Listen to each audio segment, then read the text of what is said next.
मेरे अजीज दोस्तों और बुजुर्गों, मैं शुरुआत में ही एक बात का जिक्र करना बेहद ज़रूरी समझता हूँ और ख़ास तौर से आज 30 जनवरी है और 30 जनवरी को भी हमारे मुल्क में एक बहुत बड़ी तारीखी हैसियत उसको हासिल है। मेरे अजीज दोस्तों और बुजुर्गों, मेरी इज्जतदार माँ और बहनों, और ख़ास तौर से मैं अपने नौजवानों के लिए, उनको बताने के लिए, पैगाम देने के लिए बात कह रहा हूँ। 30 जनवरी को शाम 5:17 पर 1948 में महात्मा गांधी का कत्ल किया गया था और आजाद हिंदुस्तान का अगर कोई सबसे पहला टेररिस्ट था तो उसका नाम नाथूराम गोडसे था। और इसी नाथूराम गोडसे ने नारायण आप्टे के साथ और मुख्तलिफ अपने साथियों के साथ मिलकर, जिसमें कॉन्स्पिरेसी करने में सावरकर भी शामिल थे, इन सब ने साजिश करके महात्मा गांधी का कत्ल किया और गोडसे ने बिरला हाउस दिल्ली में जब हर शाम महात्मा गांधी मुख्तलिफ मज़ाहिब के लोगों को बिठाकर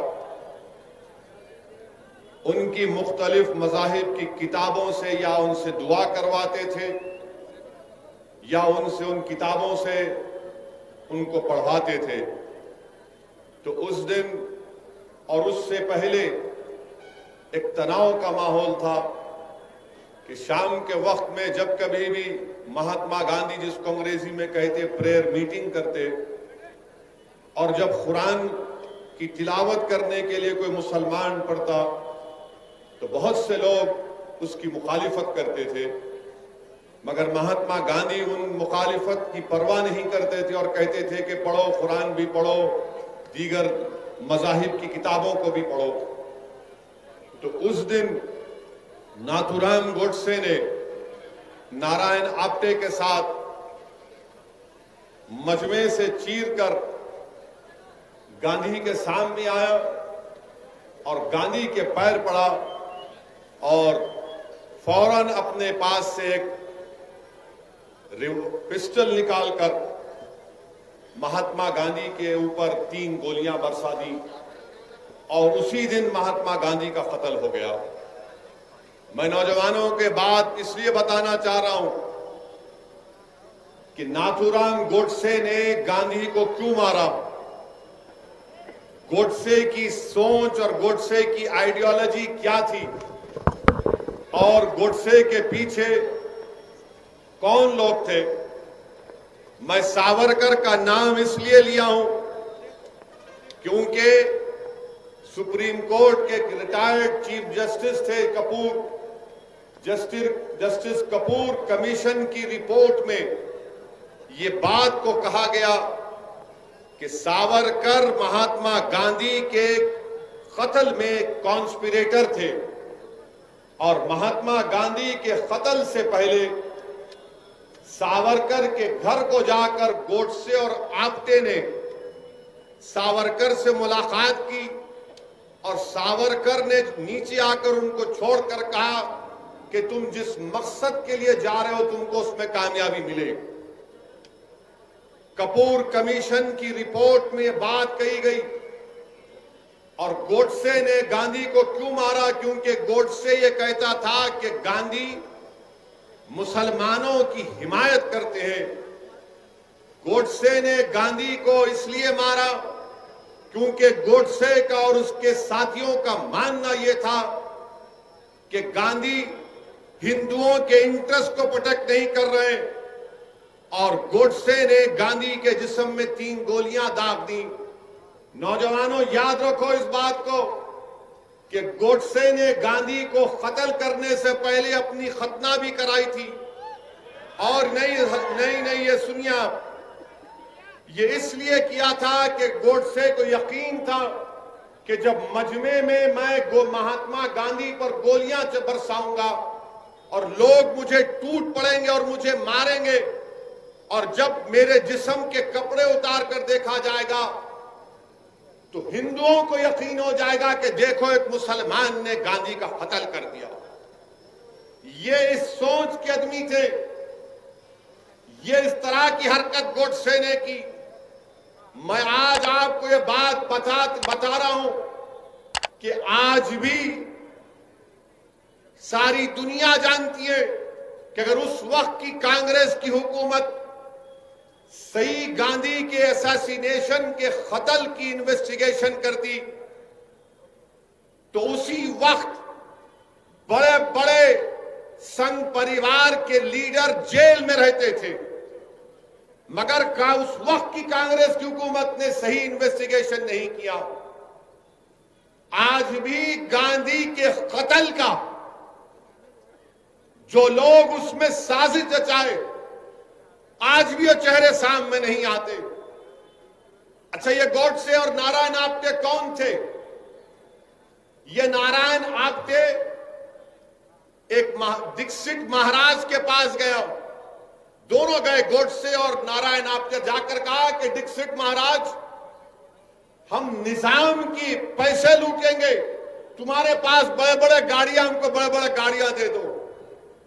तो दीक्षित महाराज ने कहा लेकर जाओ, और कई दिन हो गए तो महाराज ने कहा कि बेटा क्या हुआ, बड़ी गाड़ी तो लेकर चले गए, बोले अभी कर रहे। बाद में दीक्षित महाराज को समझ में नहीं आया तो गए, जाकर देखा तो क्या हुआ कि उनकी बड़ी अंपाला गाड़ी में नारायण आप्टे अपनी गर्लफ्रेंड के साथ इश्क रचा रहे हैं। हिस्टोरिकल फैक्ट है, मैं बिल्कुल सच्चाई से कह रहा हूं। वो महाराज बोले ये क्या है, तुम तो गाड़ी लेकर गए थे निजाम के पैसे लूटने के लिए, और तुम यहां पर अपनी गर्लफ्रेंड के साथ हमटी डमटी मनी हनीमून क्या कर रहे हैं? ये एक पहली मिसाल। गोडसे इस भारत देश का, आजाद भारत का सबसे पहला टेररिस्ट, और गोडसे जब पैदा हुए तो उनके मां बाप ने उनके नाक की बाली डाली और कई साल तक उनको बच्चियों के कपड़े पहनाए, क्योंकि उनसे पहले कई बच्चे होते थे, इंतकाल हो जाता था। तो मां बाप ने समझा कि नाथूराम को, इनका नाम नाथूराम नहीं था, वो नथ डालने से नाथूराम हो गए। तो कई साल तक उनके मां बाप ने उनको बच्चों के कपड़े पहनाए, उसके बाद उनको भाई पैदा हुए। तो गोडसे को एक तकलीफ थी कि मुझे अपनी मर्दानगी दिखाना है, मैं मर्द हूं। उसको एक जहन में पैदा हो गई थी बात, ये नफ्सियात का शिकार हो गया था। इसलिए गोडसे ने अपनी मर्दानगी को दिखाने के लिए जहर आलूदा माने हेटफुल आइडियोलॉजी को अपनाया और गांधी के सीने में 3 गोलियां दाग दी। बताइए, आपके 28 जनवरी तक गोडसे और नारायण आप्टे के पास पिस्टल नहीं था, बंदूक नहीं थी। अगर मैं गलत ना कहूं तो 9mm बेरेटा पिस्टल था। वो ग्वालियर का एक शख्स इन लोगों को पिस्टल दिया और कोर्ट में जो पिस्टल, जो हथियार गोडसे के हाथ में दिया वो छूट गया। जिसने गोडसे को वेपन दिया गांधी को मारने का, वो बच गया। आप बताइए फिर ये क्या हो रहा है? गोडसे ने और नारायण आप्टे को सजा हुई, उनको फांसी हुई, मगर आज भी आपसे कह रहा हूं कि जिन लोगों ने गोडसे को हथियार दिया, एक मर्तबा नहीं 5 मर्तबा बापू पर जान लेने का हमला इन 3 सबने मिलकर किया था। एक मर्तबा नहीं, 5 मर्तबा, और 5वीं मर्तबा इनको कामयाबी मिली। मुंबई का एक पुलिस का अहदेदार था, नाम याद नहीं आ रहा, उस वक्त मोरारजी देसाई वहां के होम मिनिस्टर थे, उसने जाकर कहा कि गोडसे मुलविस है, सावरकर का इन्वॉल्वमेंट है। तो मोरारजी भाई ने कहा क्या कह रहे हो, ये पूरी आग लग जाएगी, खामोश हो जाओ। कपूर कमीशन में पूरा खुलकर आ गया कि कौन कौन से लोग थे। मेरे अजीज दोस्तों और बुजुर्गों, अगर आज भी भारत में गांधी से मोहब्बत करने वाले हैं तो याद रखो, मैं तुमसे कह रहा हूं, या तो ये देश अंबेडकर के बना हुए संविधान पर चलेगा, ये देश गांधी की कुर्बानियों को जायगा जाने नहीं देगा, ये देश हमारे मुजाहिदीन आजादी जिसमें नेहरू, मौलाना अबुल कलाम आजाद, जौहर बरादरान, सुभाष चंद्र बोस, ऐसे कई लोग थे जिन्होंने अपना खून पसीना बहाया, 1 साल 2 साल नहीं 10-10 साल 8-8 साल जेलों में अपनी जिंदगी गुजारी। इन लोगों की कुर्बानी को अगर आप रायगा देना चाहते हैं और इस मुल्क को गोडसे के रास्ते पर लेकर जाना चाहते हैं तो यकीनन ये हम तमाम के लिए शर्मिंदगी की बात होगी कि गोडसे नफरत का पैगाम देता था। गोडसे नफरत की बुनियाद पर गांधी को मारा। गोडसे इस मुल्क को हिंदू राष्ट्र बनाना चाहता था। और मैं ये इसलिए कह रहा हूं कि जब गांधी के कत्ल के चंद दिन के बाद गांधी के बेटे दिल्ली के पुलिस स्टेशन में जाकर गोडसे से मुलाकात किए, वो देखना चाहते थे कि कौन है वो शख्स जिसने मेरे बाप का कत्ल किया। वो समझ रहे थे कि कोई दिखने में बड़ा डरौनी चेहरा होगा, हैवान होगा, मगर जब जाकर देखा तो कहा किसने मारा मेरे पिता को, तो कहा ये खुद आवाज आई कि मैंने तुम्हारे बाप को गोली मारी, मेरा नाम नाथूराम गोडसे है। क्यों मारी, गांधी के बेटे ने पूछा। तो क्या जवाब दिया गोडसे ने, कोई वजह नहीं, सिर्फ पॉलिटिकल वजह है। अब समझ में आई तुमको बात कि पॉलिटिकल ये गोडसे के जितने मौजूदा चेले हैं जो इख्तिदार की कुर्सियों पर बैठकर भारत में हिंदू और मुसलमानों की नफरत पैदा कर रहे, ये गांधी के मानने वाले नहीं, ये अंबेडकर के संविधान के मानने वाले नहीं, ये नेताजी सुभाष चंद्र बोस की कुर्बानियों को मानने वाले नहीं, ये जौहर बरादरान और मौलाना अबुल कलाम आजाद की कुर्बानियों को मानने वाले नहीं, ये गोडसे के जानशीन है। और ये तमाम गोडसे के जानशीनों ने ही दिल्ली की सड़कों पर सिखों का कत्लेआम किया। ये तमाम गोडसे के जानशीनों ने ही भारत की सरजमीन में हिंदू और मुसलमानों में फसाद करवाया। ये तमाम गोडसे के जानशीन हैं जिन्होंने 6 दिसंबर को बाबरी मस्जिद शहीद की। ये तमाम गोडसे के जानशीन हैं जिन्होंने आसाम में नल्ली का मैसेकर किया। ये तमाम गोडसे के जानशीन हैं जिन्होंने मुरादाबाद में फसाद किया। हर जगह पर अगर देखा जाए तो गोडसे के चाहने वाले हैं, क्योंकि गांधी का जो चाहने वाला है, यकीनन गांधी हिंदू थे, अपने मजहब पर चलते थे, राम को बड़ा मानने वाले थे, मगर गांधी जिस मोहब्बत और अकीदे से राम को मानते थे, ये आज मौजूदा दौर के गोडसे राम के नाम पर मुल्क में नफरत पैदा करना चाहते हैं। क्योंकि जब गांधी को गोली मारी गई तो गांधी ने क्या कहा है, राम कहा। गांधी ने क्या कहा था।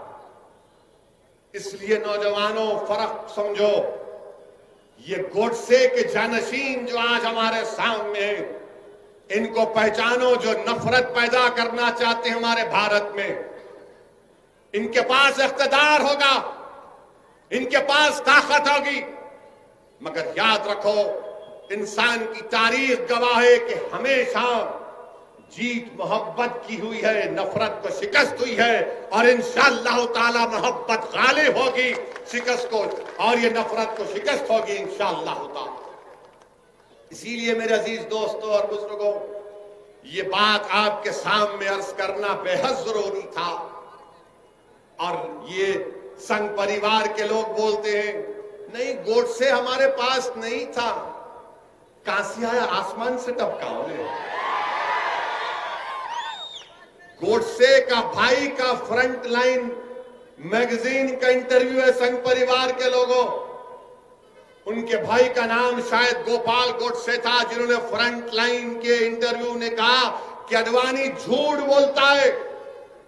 हमारा भाई नाथूराम गोडसे संघ परिवार का इंटेलेक्चुअल वर्कर था। हम बचपने से आरएसएस से वाबस्ता थे। और आप कहते नहीं नहीं, अरे कितना नहीं नहीं बोलेंगे, हर चीज तुम्हारी सामने है। और तुम ये समझ रहे हो कि बिल्ली अगर आंख बंद करके दूध पीती है तो दुनिया नहीं देखती, दुनिया जानती है आप कहां से आ रहे हैं।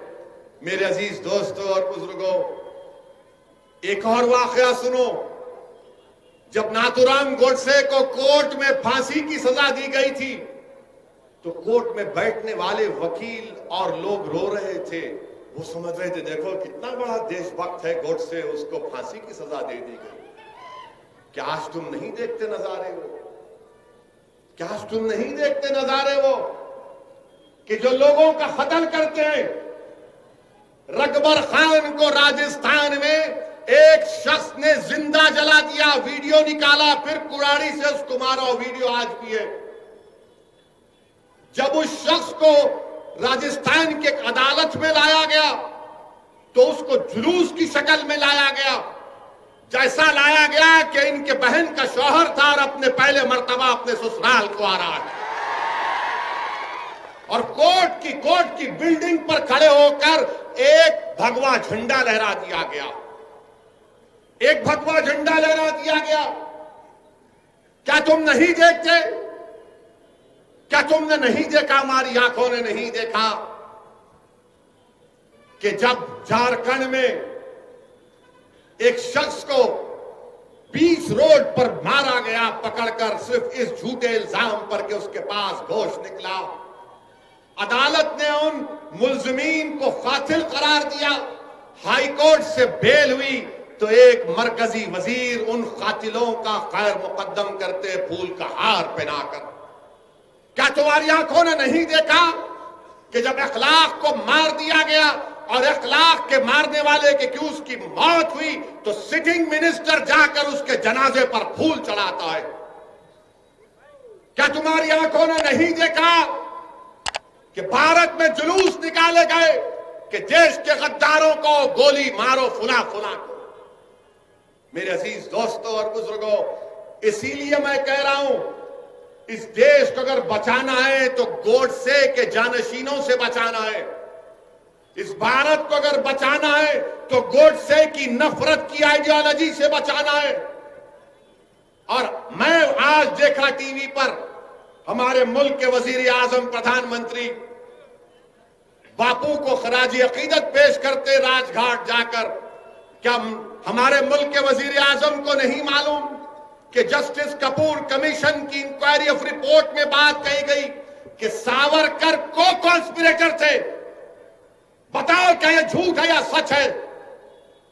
आप गांधी को भी खराज अकीदत पेश करेंगे और सावरकर को भी अपना हीरो मानेंगे? अरे ये कैसा मुमकिन है? दो समंदर के किनारे कभी एक नहीं हो सकते। मगर ये काम आज बीजेपी और संघ परिवार आपके सामने देख लो। आप मेरे अजीज दोस्तों और बुजुर्गों, ये बात आपको समझना बेहद जरूरी है, क्योंकि अगर हमको इस मुल्क को बचाना है तो नफरत की आग को बुझाना पड़ेगा। ये नफरत की आग इस मुल्क को कमजोर करके रख देगी। और लोग कहते हैं, मुझसे एक मीडिया के लोगों ने सवाल किया कि 26 जनवरी के दिन जो कुछ लाल किले में हुआ वो शेमफुल डे था। मैंने कहा बिल्कुल सही है, नहीं होना था। हम हर तशद्दुद की और वायलेंस को कंडेम करते हैं। मगर मैंने पूछा कि क्या 1960 के दहे में जब दिल्ली के पार्लियामेंट पर तमाम लोग आकर हमला किए थे कि गायकशी के खिलाफ कानून बनाओ, हिंदी को जबान बनाओ, तो क्या वो शेमफुल डे नहीं था? तो उस मीडिया के जिम्मेदार ने कहा आपको याद है? बोला बहुत याद है। हमको बाबा आदम से लेकर अब तक पूरी तारीख याद है। मैंने कहा इस दिल्ली की सड़कों पर सिखों को उनके जिंदा सिखों के गलों में जलते हुए टायर डाले गए। एक कांग्रेस का बड़ा लीडर रिकाबगंज की गुरुद्वारा के सामने ठहर कर सिखों को कत्ल करवाया, वो मिनिस्टर बन गया किसी रियासत का। क्या वो शेमफुल डे नहीं था? बाबरी मस्जिद को शहीद करना शेमफुल डे नहीं था, जिसको सुप्रीम कोर्ट ने कह दिया शेमफुल डे था। जहां आपको सूट करेगा शेमफुल, और जहां आपको नहीं सूट करेगा बोलेंगे ये हमारा फुला दिवस है। मेरे अजीज दोस्तों और बुजुर्गों, ये हमारे मुल्क की मौजूदा राजनीति है। ये जलसा मजलिस इत्तेहादुल मुस्लिमीन का एक कन्वेंशन के तौर पर जनाब अब्दुल रहीम साहब की जेर क़यादत ये जलसा रखा गया। मैं गुलबर्गे को इसलिए आया हूं कि आप तमाम से अपील करने के लिए कि आप मजलिस इत्तेहादुल मुस्लिमीन को मजबूत करिए। मैं आपके पास इसलिए आया हूं कि आपके सफों से किसी को यहां पर आप ही अपना एक कायद बनाइए, अपना लीडर बनाइए, जो कर्नाटका की असेंबली में जाकर बेबाक तरीके से आपके मसाइल की तर्जुमानी कर सके। मैं यहां पर इसलिए नहीं आया हूं कि अपने आप को लीडर बनाने के लिए, मैं यहां पर इसलिए आया हूं कि जो पॉलिटिकल वैक्यूम पैदा हो गया मरहूम कमरुल इस्लाम साहब के इंतकाल की वजह से, उस पॉलिटिकल वैक्यूम को आपको फिल करना है, उस कमी को आपको पूरा करना है, मुझे नहीं आपको करना है। मैं बस इसलिए आया हूं कि आपको याद दिलाने के लिए ये वैक्यूम है, इस वैक्यूम को पूरा करो। इस पॉलिटिकल वैक्यूम को आपको पूरा करना है। पूरी कर्नाटका की आवाम, कर्नाटका की अक़लियतें, कर्नाटका के दलित, कर्नाटका की मजलूम आवाम, कर्नाटका के गयूर नौजवान आज ये देखना चाहते हैं कि जिस तरह 1978 में इसी गुलबर्गा शहर में एक नई सियासी तारीख आपने रकम की थी, आज असदुद्दीन ओवैसी आपके पास आकर गुजारिश करने आया है कि 2021 में हमारे बुजुर्गों ने 1978 में जो तारीख रकम की थी, नौजवानों तुमको आज वो तारीख गुलबर्गा में दोहराना है, और इंशाअल्लाह ताला मैं तुम्हारा साथ ठहराऊंगा और हम उस तारीख को दोहराएंगे गुलबर्गे में। ये काम आपको और हमको मिलकर करना है। मजलिस पर इल्जाम तो बहुत लगते हैं, हर इल्जाम मजलिस पर ही लगता है। हम इलेक्शन लड़ने जा रहे बंगाल को, तो ये बैंड बाजा की पार्टी, जिसको कभी कांग्रेस पार्टी भी कहा जाता था, ये लोग शुरू हो गए। देखो बी टीम आ गई। अच्छा उन्हों काफी नहीं थे तो ममता बनर्जी भी शुरू हो गई। ओवैसी ये ओवैसी वो। अरे भाई आखिर मैं ही मिला क्या? तुम लोगों को कोई और नहीं है भारत में? बी टीम, सी टीम, वो फुला टीम। अरे आप क्या किए बताओ? कौन सा कारनामा आप अंजाम दिए? कर्नाटका में कांग्रेस के एमएलए कूद के जाकर बीजेपी में चले गए। मेरे से पूछ के गए थे, मेरे से बात करके गए थे, या इलियास बागवान साहब के पास आकर बैठे, जरा बाग में केला खिलाओ हम तुम्हारे साथ चलते, या अब्दुल रहीम के पास जाके बोले थोड़ा मिर्ची लगा दे हम दौड़ते। पूरे के पूरे भाग गए। अरे पतली गली पकड़ के भाग रहे, तुमको भागने वाला नजर नहीं आ रहा, तुमको एक ही मर्द नजर आ रहा। अल्हम्दुलिल्लाह तुम्हारे लोग भाग गए, भाग के रिजाइन करके जीत भी गए, मिनिस्टर भी बन गए, और आपको कोई नजर नहीं आ रहा। अरे हिम्मत है तो बोलो ना उनको। उनको नहीं बोलते पैसा लिया बीजेपी से, ना ममता बोलती ना कांग्रेस बोलती। जहां बात आती मुसलमान की तो पैसे की बात आ जाती। बताओ ये तुम्हारी फिरका परस्ती है, ये तुम्हारी घटिया सोच है। कि जहां पर ओवैसी का नाम आया तो बी टीम, और जहां पर तुम्हारी पार्टी का आदमी भाग गया तो बोलते नहीं भटक गया उन्हें, वापिस आ जाता उन्हें। फिर मीडिया वाले पूछते ओवैसी, अरे नहीं नहीं उन्हें तो पूरा उनका ही है। मैं किसी का नहीं हूं, ना कभी किसी का रहूंगा। इंशाअल्लाह ताला मैं तुम्हारा था और तुम्हारा ही रहूंगा इंशाअल्लाह ताला। असदुद्दीन ओवैसी का तारुफ यह है, सुनो, मैं किसी तारीफ का मोहताज नहीं हूं। मैं पाक रसूल मोहम्मद सल्लल्लाहु अलैहि वसल्लम के दर का कुत्ता हूं, ये मेरी तारीफ और तारुफ है। मुझे किसी की तारीफ या हिमायत या वाहवाह की जरूरत नहीं है। मैंने हमेशा कहा और आज भी कह रहा हूं कि अल्लाह सुब्हानहू तआला ने अपने हबीब पाक सल्लल्लाहु अलैहि वसल्लम के सदक़े और तुफैल में मुझे इतनी इज्जत दी कि मैं कभी सोच भी नहीं सकता था कि मैं उस मुकाम पर पहुंचूंगा। मेरे अजीज दोस्तों और बुजुर्गों, लगाएंगे नारा, आखिर में लगाएंगे, बहुत लगाएंगे, लगाएंगे।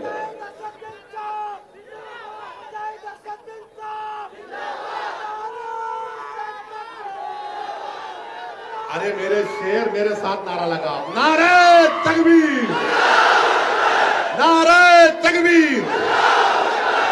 अब एक और नारा लगाना है, वो किसानों तक जाना, वो लड़ रहे मोदी के खिलाफ। सिंगूर बॉर्डर पर मेरे शेरों लगाएंगे नारा, आप तो लगाओ, हिंदुस्तान, भारत, भारत। जरा जोर से पुकारो, ऐसा नहीं होता अभी से तुम हाँ हाँ कर रहे, हाँ पर क्या, पूरी ताकत के साथ पूरा हिल जाना। भारत, भारत का किसान, भारत का किसान, भारत का किसान। आप बैठो,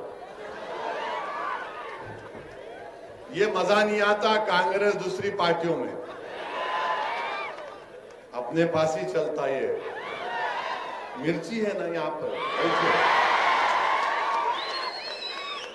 मजलिस से मुखालिफत, हम बिहार में इलेक्शन लड़े, बिहार में इलेक्शन 20 सीट पर लड़े, 20 सीट पर हम इलेक्शन लड़े। अच्छा, पहले बिहार से पहले कर्नाटका पे असेंबली के इलेक्शन में हम कुमारस्वामी और देवेगौड़ा साहब की तायीद करें। ये हमारे को नहीं मालूम था तायीद करे। जब उन्होंने सीएम बन रहे थे, मैं मुल्क से बाहर था, उम्रा करने जा रहा था। बोले आप आओ, मेरा मैं नहीं आता। बोले क्यों नहीं आते? मेरा मैं डाइस पे नहीं खड़े रहता, एक से एक हमा किस्म के लोग बैठे, मैं नहीं आ सकता। और आप बहुत बड़ी गलती कर रहे कुमारस्वामी, कांग्रेस के साथ जाकर आप पछताएंगे, याद रखना। गए, मगर आप देखे तो क्या है, कुमारस्वामी भी बीजेपी के साथ हाथ में हाथ पकड़ के रोमांस कर रहे हैं। चेयरमैन हमारे को दे दो, तुम वाइस चेयरमैन। ये कैसा मोहब्बत है रे तुम लोग, एक पे रहना ना,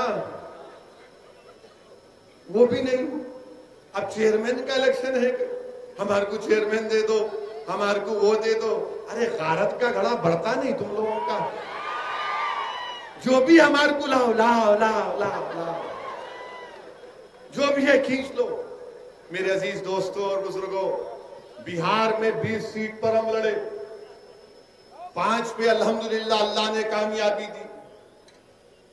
अब बचे जो 15 सीट है, 9 सीट पर आरजेडी, कांग्रेस, सीपीआई, सीपीएम, सीपीएमएलए बनके महागठबंधन बनाए। 9 पे वो जीत गए हमारे खिलाफ, 6 पे नीतीश कुमार और बीजेपी जीते। अच्छा, वो 9 जो जीते, जहां पर हमारे 9 कैंडिडेट थे, उनकी मेजॉरिटी हमारे को वोट मिले, उससे बढ़ के मिले। जो 6 एनडीए जीती, पानी पिला रहे, इतनी हिम्मत तुम्हारी, हम सबको पानी पिला रहे हो, हमारे को बॉटल दे रहे। 6 सीट पे एनडीए जीती, उनका जो टोटल वोट था वो मजलिस के उम्मीदवारों से बढ़ के था, हर कैंडिडेट का। मगर उसके बाद शुरू हो गए देखो उन्हों करे, देखो उन्हों करे। अरे प्यारे 70 साल से कोई तुम्हारे सामने खड़ा नहीं हुआ था, अब खड़ा हुआ बोलने के लिए, मैं खड़ा हूं तुम्हारे को रहूंगा, क्या करते करो तुम। अब क्या किया तुमने बताओ। आज बिहार की सरजमीन पर, सीमांचल की सरजमीन पर, सीमांचल की जनता ने मजलिस-ए इत्तेहादुल मुस्लिमीन को कामयाब किया और वहां की खास तौर से खवातीन से जब जाकर मीडिया के लोग पूछते थे अब की बार किसको वोट देंगे, वो गोल टोपी वाले को दे रहे। मेरे को जब मालूम हुआ, मिला गोल टोपी तो सबकी गोल रहती, ये बोले नहीं वो गोल टोपी वाला। तो मीडिया के लोगों ने बोला क्यों देंगे, तो हमारी मां और बहन ने कहा कि उसको सत्ता से मोहब्बत नहीं है। ये बात बिल्कुल सही है। हमको इख्तिदार की कुर्सियों पर बैठना हमारा मकसद नहीं है। हमारा मकसद यही है कि दलित मुसलमान से इंसाफ हो। मुझे कोई मिनिस्टर बन के अपनी गाड़ी पे लाल लाइट लगाए टाई टाई करके निकलना नहीं है। मेरा मकसद यह है कि अगर मेरा नुमाइंदा कामयाब होगा तो वो जब ऐवान असेंबली में जाएगा तो गरीबों की आवाज बनेगा, वो मजलूमों की आवाज बनेगा, वो हक के लिए लड़ेगा, ऐवान को हिला के रख देगा। हमको अब तक हम सिर्फ ओहदों के लिए कामयाब करते आए, अब हमको ओहदों की जरूरत नहीं है, मिनिस्टर की बनने की जरूरत नहीं है। हमको बेबाक नुमाइंदे चाहिए जो मुसलमानों के मसाइल को समझे, जो दलितों के इंसाफ के लिए लड़े। ये मजलिस इत्तेहादुल मुस्लिमीन का पैगाम। इसीलिए आज आप देखते हैं कि जहां हम जाते हैं वहां पे शुरू हो जाते। मेरे अजीज दोस्तों और बुजुर्गों, कर्नाटका में इंशाअल्लाह ताला आने वाले बल्दिया के इंतखाबात में, चाहे गुलबर्गा हो, बीजापुर हो, बिदर हो, जहां कहीं भी हम लड़ेंगे इलेक्शन इंशाअल्लाह ताला। इलेक्शन का आगाज बल्दिया के इलेक्शन से होगा। बल्दिया में आप कामयाब करेंगे तो असेंबली में इंशाअल्लाह ताला कामयाबी मिलेगी। असेंबली में कामयाबी मिलेगी तो फिर दिल्ली को आप किसी को अपना रुकने पार्लिमान बनाकर बजाएंगे। लोग कहेंगे असदुद्दीन ओवैसी तुम हमको सपने दिखा रहे हो, तुम हमको ख्वाब दिखा रहे हो। मैं तुमसे कह रहा हूं कि अभी भी कह रहा हूं कि ख्वाब देखना शुरू करो। तुम ख्वाब देखना शुरू करो, इंशाअल्लाह ताला हम मेहनत करेंगे, जुस्तजू करेंगे, कुर्बानियां देंगे, लड़ेंगे, जेल को जाएंगे, हुकूमतों से टकराएंगे, मगर ये वक्त हमारे ख्वाबों को पूरा करने का है। अगर आज नहीं करेंगे तो आने वाली नस्ल हमसे कहेगी कि अब्बा जब तुम 30-35 साल के थे, अगर तुम थोड़ा सा मेहनत कर लेते, अगर तुम थोड़ा सा मजलिस का परचम उठा लेते तो वही परेशानी का मुझे सामना नहीं करना पड़ता अब्बा जो तुमने अपनी जवानी में तकालीफ उठाई थी। तो आने वाली नस्ल के लिए हमको अपनी सियासी जदोजहद करना है, अपनी आने वाली नस्लों के लिए, उनके रोशन मुस्तकबिल के लिए। और भारत की तल हकीकत याद रखो नौजवानों, इस मुल्क की तल हकीकत यह है कि जिसके पास आवाज है, जिसके पास उसके नुमाइंदे हैं, उसी की बात को सुना जाता है। जिसके पास कोई नहीं है उसको कोई नहीं सुनता। इसीलिए मेरे अजीज दोस्तों और बुजुर्गों, मुत्तहिदा तौर पर अपने एक अकाउंट का इस्तेमाल करिए।